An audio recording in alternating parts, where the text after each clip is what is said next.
آپ نے نماز کے لیے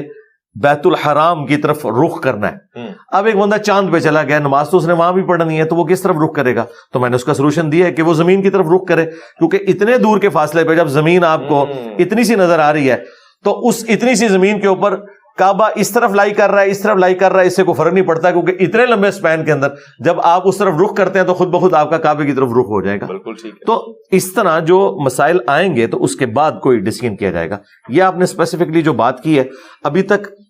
یہ معاملہ ایوالو ہوا ہے یا نہیں ہوا, جس نے کلوننگ کے اوپر کتنے تجربات ہوئے اور اس کے اوپر لوگوں نے بڑی تباہ آزمائی کرنی شروع کی, الٹیمیٹلی ڈس آرڈر ہی اس سے نکلا ہے, آرڈر کوئی پروڈیوس نہیں ہوا. اس میں بھی اگر کوئی ایسے معاملات ہو جاتے ہیں تو ہم اس کو آج کل جو اس کے قریب ترین کوئی بات ہے تو وہ آرگن ڈونیشن والا معاملہ ہے. اس کے بارے میں علماء کی رائے آ چکی ہے,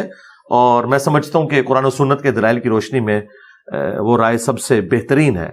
کہ آرگن ڈونیشن اگر کوئی شخص کسی کو کرتا ہے تو وہ اس کو بیچے گا نہیں, بلکہ یہ فی سبیل اللہ کرے گا, اور ایک ایسا معاملہ کرے کہ جس سے اس کی اپنی لائف ہرٹ نہ ہو. مثلا لیور ٹرانسپلانٹ جب آپ کرتے ہیں تو لیور کے اندر اللہ تعالیٰ نے خوبی رکھی ہے کہ جب آپ کاٹ کے کسی کو ڈونیٹ کرتے ہیں کچھ عرصے بعد آپ کا لیور بھی مکمل ہو جاتا ہے اور اس کا بھی مکمل ہو کے اتنا ہی بن جاتا ہے. اس کے اندر یہ یعنی کیپیبلٹی موجود ہے. اسی طریقے سے گردے ہیں, ایک گردے کے ساتھ بھی آپ اپنی زندگی گزار سکتے ہیں. لیکن اگر کوئی شخص یہ کہتا ہے میں اپنا دل ڈونیٹ کر دیتا ہوں یا دماغ ڈونیٹ کر دیتا ہوں, تو وہ تو خود جو صحت مند آدمی تھا وہ تو اپنے آپ کو خراب کر بیٹھا. اس کی اسلام میں کوئی اجازت نہیں ہے, کیونکہ وہ تو بالکل ٹھیک ہے اپنی جگہ.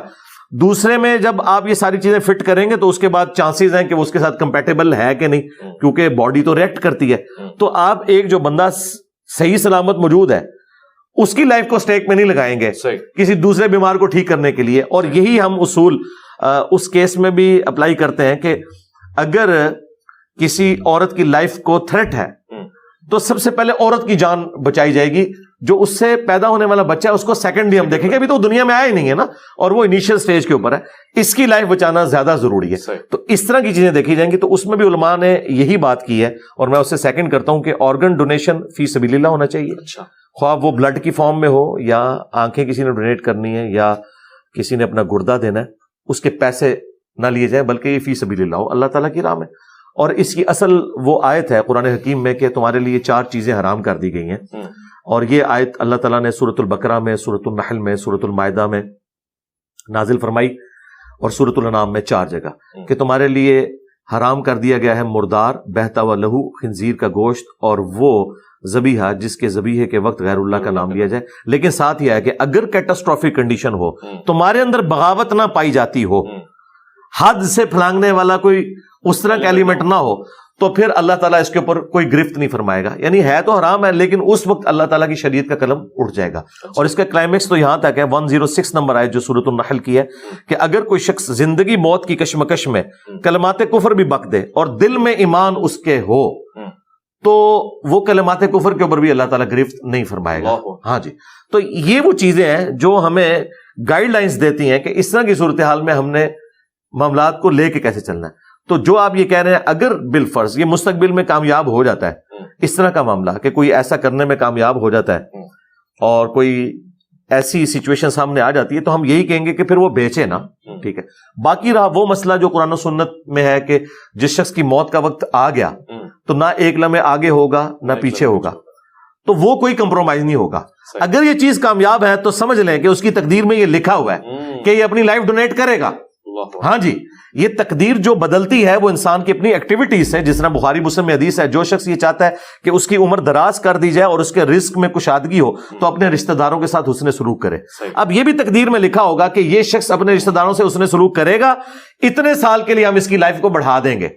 یہ حسن سلوک کرے گا, اس کے بس اللہ تعالیٰ اس کے رزق میں اتنی برکت ڈال دے گا. تو یہ جو ہونے والی تبدیلی ہے نا, یہ بھی اللہ کی ڈیسٹنی میں پہلے لکھی ہوئی ہوگی. اس سے اللہ تعالیٰ کا علم کہیں کمپرومائز نہیں ہوتا. ابھی کئی چیزیں ہیں جو آج کے دور میں ہمارے سامنے آئی ہیں جو پہلے تو لوگوں کو پتہ ہی نہیں تھی, لیکن اللہ تعالیٰ کی ڈیسٹنی میں موجود ہے,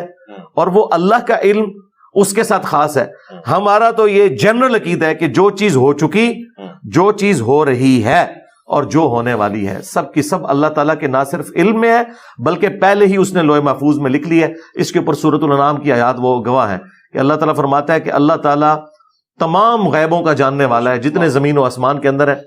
خواہ وہ خشکی پہ ہوں یا تری کے اندر ہو، حتیٰ کہ زمین میں نہ خشکی پہ نہ سمندروں کے اندر کوئی پتا نہیں گرتا مگر اس کے